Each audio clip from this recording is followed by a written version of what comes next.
Now, let's get even more practical and dive into a fascinating track discussion that will showcase the true power of well-coordinated crisis management in act. This case study will focus on European hospital cyber incidents and the critical role each of the team members played in navigating the crisis successfully. Please welcome Mr. Yaniv, CodeBlue's Chief Crisis Officer, who successfully managed this complex situation as our moderator. Joining Nir will be other members of the crisis management team, in short, CMT, each bringing their unique expertise to the panel. Please welcome Eitan Platok, incident response expert. Advocate Olga Stepanova, forgive me for announcing not correct, privacy and regulatory expert. Michal, Klein, communication and reputation expert. Advocate Moty Cristal, our negotiation expert. And last but not least, Darmon, CTO at CodeBlue. Guys, imagine to yourself a well-rehearsed orchestra playing together over and over, the same but different cyber crisis management masterpiece. This is what those well-trained and coordinated CMT brings to the ecosystem. Their combined experience, sharpened through working together on numerous of cases, ensure a comprehensive and effective approach to crisis management. Neil, the stage is yours. Thank you very much, guys. First of all, thank you for the introduction. I would like to thank our distinguished guest today, Ms. Catherine Dussman, and the rest of you for coming over and share this panel with us. So, the next 25 minutes, I will try to give you a little bit of spices of what happened to us in France and how we dealt with it, what can expect during a cyber crisis, and how you can prepare for a cyber crisis in advance.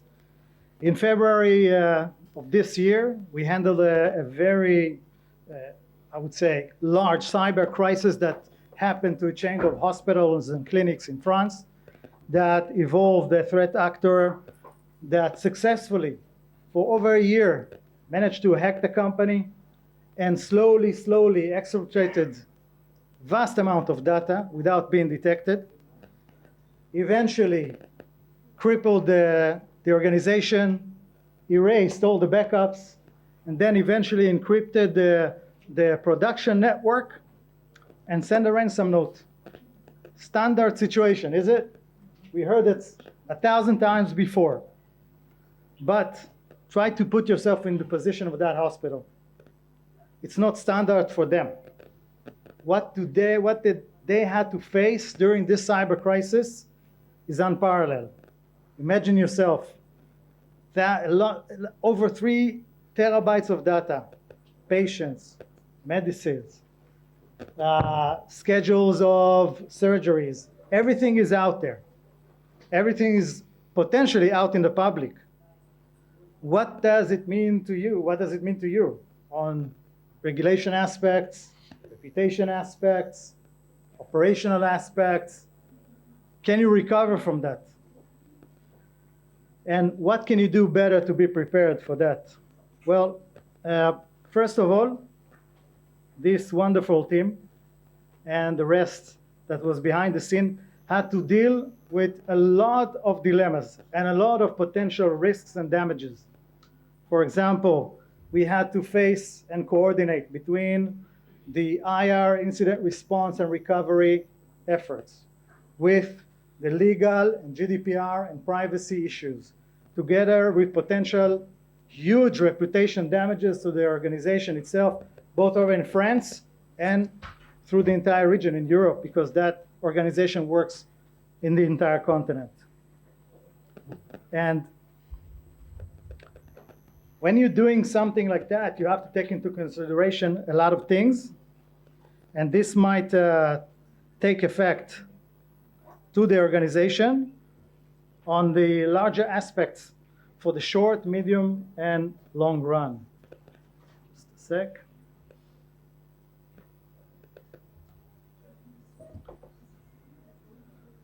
Well, first of all,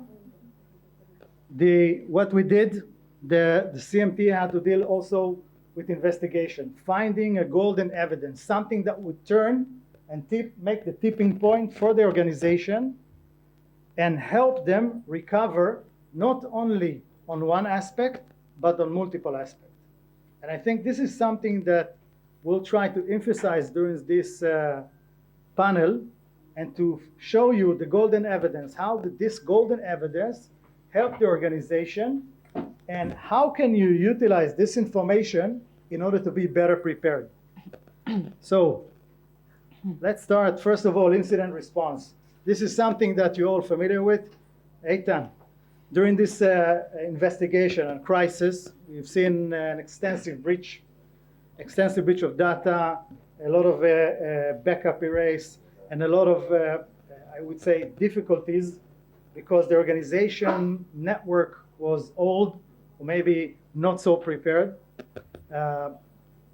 What kind of damages can we expect on an organization like that with the situation that we face? So first of all, hello all. My name is Eitan. And the damages that we can expect from data leakage is new kind of persistencies. This is the first thing. The data leakage can consist usernames, passwords, secrets, and etc. that can provide new initial vectors and new accessibility to new kind of systems, which consist more sensitive information. The breaches itself are very important to consider. It's really important to find the initial vectors, okay, the root cause, because this kind of attacks can be conducted over and over again. It's like a gold mine for a ransomware. The third thing is the nature of companies. Ransomwares we've seen in the wild, mostly the APT groups, now starts to use the source code of product companies and starts to infect another companies as a supply chain attack. So from another company, they start to infect another companies, and it's basically a gold mine for them. So basically, when you're facing a situation like that, first of all, the contamination is very important. Of course. I would say. So making sure that it doesn't leak to other places or to other companies or to other segments of the network. And I mean, but we have seen a lot of data breach during this attack. Olga, from your experience as a GDPR expert, privacy expert, what do you think would be the risk in this situation? Well, first and foremost, I'm happy to see all of you and welcome to this crisis management panel. And I believe that it's very important that we are all together here, because it's not only about the technical risks, it's also a lot of the legal risks. First and foremost, that was an extensive breach. So the thing was that, of course, personal data, which are subject to GDPR, were also targeted. That means that we needed to understand that particular regulatory requirements will apply to us. First, the notification to the CNIL, the French regulator, which is dealing with personal data of French citizens or people in France. We also needed to understand if we need, for example, to involve other data protection authorities in Europe. For example, if we would have patients from abroad. And the second thing, which was a bit tricky in that respect, was that due to the categories of personal data involved, namely health data, it is a clinic, right? We needed also to think about the notification for the data subject, because the thing that here this intrusion and this leakage of personal data was associated with high risks for the rights and freedoms of the data subjects, we also needed to notify them. But it is a bit tricky when we don't have access to data and we don't know whom to target and how to do that. Should we put it on Le Monde or on the French television? So we decided that we put it on the website because, of course, it was a big thing to gather all the information and to understand, is this someone we need to inform about the breach or not? This is the GDPR part. Also, we see that there is a big shift in the European legislation in order to implement new cybersecurity laws. So what is coming up now is the Network Information Security 2, meaning that we all think about GDPR, which was the newest, greatest thing for the last 6 years, right? But there are other regulatory requirements depending on what kind of sector you operate in, which might force you or oblige you to notify to the regulators. So NIS2 will be a big thing. And also with respect to the banking and insurance field in Europe, it will be the Digital Operational Resilience Act, which will enter into force in January 2025. So we don't need only to look on the privacy point of view, we also need to take other information security laws which come up more and more in Europe into account in order to be fully compliant with all regulatory requirements to notify. Well, I think at this point, when we were during the crisis, we've seen that there was a lot of commotion. We had not only a disabled network, we had to get patients coming and going. There was issues with medicines, if I remember, and scheduling and getting new appointments and so on, and then the regulators and privacy issues and so on. At that point, the client, if I remember, wanted to start addressing things by himself. Moty, from your experience, if you remember, we get a ransom note from the attacker, and the client says, well, I'm going to contact the clients and the threat actor and get him to pay, I want to pay less, and make some kind of a negotiation for money. What do you think? Was a good idea to do something like that? Contact the threat actor by yourself? Well, assuming a hostage taker has 15 hostages in the room, in a house, would you say, 1 minute, I have a great procurement agent, I have a great salesperson to negotiate with this guy? The answer is no. Despite the fact that many people think that they are very good at negotiating with cyber criminals, negotiating with terrorists, negotiating with your mother-in-law requires specific professional skills, which I bring into this fascinating teamwork. A professional crisis, cyber crisis negotiation is one way to work in understanding, in particular in the first 24 hours, what is the scope of the crisis, who attacked you. Either it's an Ivy League cybercrime, a well-reputable threat actor, or just a third-tier criminal. This is what our experience brings to the table. Michal, putting on top of everything, we had many discussions about what should we say to the employees, what should we say to the doctors, what should we say to the media, what should we say to the regulator, how can we coordinate it? Well, what kind of things, from your perspective as a reputation crisis manager in cyber crises, the client needs to address during a crisis, and what can he do in order to prepare in advance? Okay. First of all, as you said, there are other issues in a crisis in terms of reputation, other issues than media. When Franco started Code Blue, we were convincing people of the notion that a cyber incident is not necessarily a technological issue. It's a reputational hazard. It's a business continuity hazard. So now I'm going to say that a reputational problem is not a problem of what the press says about you.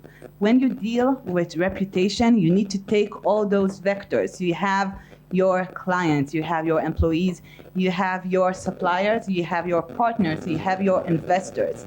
Each is a target audience that embodies a company's reputation. So the first thing, know your stakeholders, know your reputational key audiences, map them, prioritize them, identify them, and then give a set of actions to each and every one of them. And the most important thing is, after you do that, you need a well-orchestrated team to coordinate that, because I cannot give employees any answers before I see what is the plan for IR and when will the business be back. And I cannot, I have customers and doctors knocking on our door, such as we did in the crisis of the clinic, and you can't say anything unless you're deeply, deeply coordinated with Olga from privacy. So know and map your reputational target audiences, which are not necessarily the press, and then give a specific answer to each and every one of them and coordinate those vectors. And in this case, I think that we had a very severe reputational hazard, not only for the clinic, but for its doctors. This clinic employed a lot of doctors, some employees, some partners. These guys and their reputation, to have their reputation, professional reputation at risk, which they spent decades to build, that was one of our deep concerning issues. How do we not only help the company to survive this crisis, how do we help our key audiences, stakeholders, to survive this crisis themselves? I think not only that, it's also very important, and not a lot of people think about it during a crisis or before and preparing for a crisis, that reputation is the main issue that covers everything up. It can assist with regulatory and legal actions. It can assist also if we issue something that we're not coordinated together with a negotiator like Moty during a cyber crisis, the threat actor can act differently and so on. I think that not only wording or statements needs to be ready, but also the people themselves. They need to understand what is their role, when they need to do it, and so on and so on. But like in the organization where they didn't have enough people to do these things, they also didn't have people from the IT department. IT department had maybe like 2 people working on it? One internal person working on it.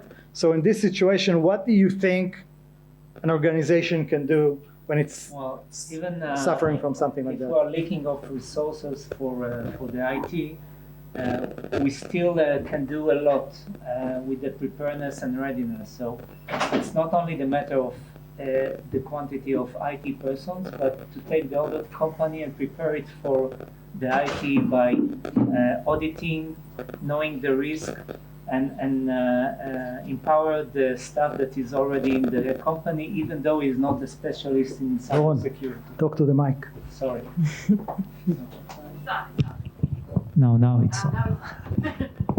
So again, the thing is that we should empower the existing staff to deal with cybersecurity, knowing the risk and knowing how to handle them, and not just buying another security components or devices or networks protection, but preparing the team to handle it. And the second thing is, like we are all here a team, so it's always good for a company to have friends, call them, and because at the moment of the crisis, we do mistakes. So it is good to have a professional team nearby and consult during the incident that is going on. And the last thing is always to audit yourself with what you have and do the best to mitigate the risk you find and be prepared from the management till the last of the people that work in the company. Eitan, from incident response point of view, okay, when you're approaching an organization like that, any organization, we have companies from all various sectors here in the room, but from an incident response team that comes to assist to an organization, what would you recommend to an organization to prepare in advance for you to handle this kind of situation? Okay. So as a former basketball player, as a start of incident response, it always looks like a start of a game as the basketball team goes to the middle, hugs themselves and start talking. We don't have this time. So we need a good incident response plan, okay? In the incident response plan, each team For example, the system administrators, the hosting team, the virtualization team, and etc. needs to know exactly what their part in this incident. If it's to reset passwords, if it's to get the virtual memory file, okay, for investigation and etc. Also, we need incident response handshake. The incident response team need the users to access the systems of the organization, and it is really important also to have the forensic agents already deployed, so we can make the SLA get to 0 in case of an incident. The crown jewel in these cases is to have cold backups, and also to make annually tests to restore from backups to make sure that in case of incident, we can restore our environment as quick as possible and to minimize the damage. Olga, do you remember what was the golden evidence we found? Well, the golden evidence we found helped us to argue before the regulators that it was actually not an organizational fault. Yes, you remember what it was? Basically what we found is that the attack tool variator that was used was a new variant of Mario. Exactly, and that wasn't in the EDR or detection tools, and therefore was able to infiltrate without being detected, even though the company had security tools or measures. And I think once Eitan found it, and then we could utilize it to the legal department, and then we can utilize it to reputation, okay? And then Moty could know how to summarize everything and understand which way do we go together with the attacker. I think this is what made the flip. Moty, from a professional point of view, we've seen a lot of these things everywhere around the world, okay? And I think every time I talk to somebody about negotiating during a cyber crisis, whatever they think of is just talking to them about reducing the payment, okay? Do you think, or you can tell us, what does the negotiator importance is not only for reducing the payment for during a cyber crisis? Well, reducing the payment is could today be replaced by AI. It's very classic bargaining process. You need to profile the threat actor to understand whether you talk with an affiliate or with the management. You want to understand how much data they have. You want to help Olga and the forensic team to understand how much data they have, what is the type of data they have, because once, and this is usually the first steps that we do in any engagements with the threat actors, because once we understand what is the data the threat actor has, not screenshot, but actually sample of the servers, of the databases, then we can turn to the company and say, hey, assess. Take a day or two. Last year, a law firm in the US took 3 weeks just to assess the legal and the reputational damages if the particular data, which I got from or through the negotiations, what happened if it will be leaked. So what we do, we try to understand what the threat actor has. We try to learn what are the patterns of the threat actors, what they promise in return. Do they give you a security report, which is copy-paste from other cyber conferences, or a very detailed attack vector, which is very interesting for the recovery? Okay, I'll stop here. You did my, that's fine. Everybody understood? Yeah, everybody understood. If you It's a negotiation. It's a negotiation. Yeah, I know. Yeah. Now he's addressing me. She knows. She knows better. Doron, if you had one tip that you would share with with the crowd here, how would you better prepare for recovery for a cyber crisis? Well, there's 3 things that I will do. The first one, as well in this attack, the supply chain was one of the things that was a problem, and they didn't have anything to do between the company and their suppliers of systems. So the first thing is addressing your supply chain and be ready together with them in case of cybersecurity. It's not a matter of resources, it's just talking to them, understanding what they have for cyber security in their company, and then to understand what you need to request from them or to do in your companies. This was the first thing. The second thing Eitan mentioned, it was the backup, which was directly connected to the network.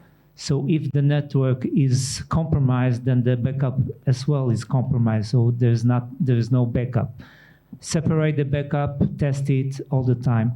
And the last thing was that they have a lot of security system, but they didn't configure it. So the IT, the guy say, yeah, I need a firewall. Okay, let's buy a firewall. I need a backup. Let's buy a backup. He bought a lot of systems, but he never configured them as he need to. Michal, quickly, if you would have one thing that you recommend to organizations if they want to handle or manage their reputational narrative during cyber crisis, what tip would you give them? Okay, you said one. So I'll give one that doesn't necessarily have to do with this crisis, but it's very important nowadays. First, gather the information and validate it. Meaning, we have witnessed in the past few months a lot of awareness campaigns by threat actors saying that they took 50 teras of private information. We have witnessed screenshots in Telegram channels of operational rooms inside of critical infrastructure. Those were fake. So before we start building a narrative, we need to set the truth apart from the lies. And I think this is the very, very true benefit of an operational war room who has that capacity, who has those experts, who has that process. And then from there, you can start building. And you can, if it's wrong and if it's not a real event, then you can prevent that reputational hazard within hours. Excellent. First of all, thank you very much. Guys, you can see that a cyber crisis is not a small thing. It's not a simple thing. You need experts to handle it. You need experts from various fields of expertise to work together, to know how to work together. You can't pick them up when a cyber crisis happens. They need to know each other. They need to have a strategic plan how to work with each other. They need to be efficient in what they do, and eventually they need to get results. You can only do that if you constantly focus in on this expertise. Running a cyber crisis, multidisciplinary plan, and an organic team running everything together. Eventually the client decided to pay. We had to handle also, we had to handle also the recovery process for them, but eventually, after 10 days of an emergency, the clinic is up and running, and this is what's most important. Thank you very much.